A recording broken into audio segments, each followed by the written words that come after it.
working together. So these past years, we were able to pivot. So di ba nag-ano po tayo, nag-pandemic, lahat-lahat, as mentioned po kanina.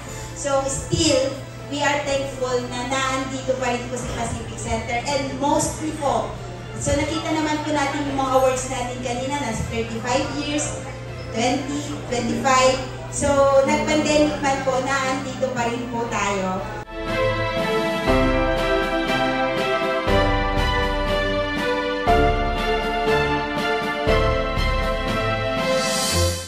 First of all, gusto kong magpasalamat kay Lord at binigyan niya akong isang business na napagyaman ko naman through all the years na lumipas.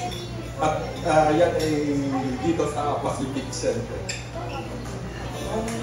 Ako'y nag-umpisa dito, kaya malaking salamat kay Lord dahil napunta ako sa Binondo District area. At dito na nga. Nung ako'y nag-umpisa pa lang, mga bata pa yung mga anak ko. Dahil dito sa business ko ito, na pagtapos ko sila, kaya malaking blessing sa akin.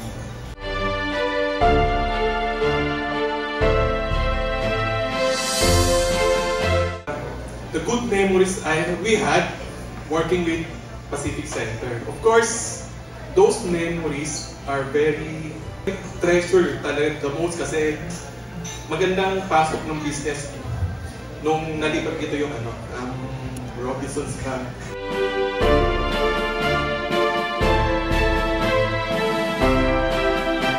As our second home, and to all tenants like me, let us continue to work together for a better 2025 and so on.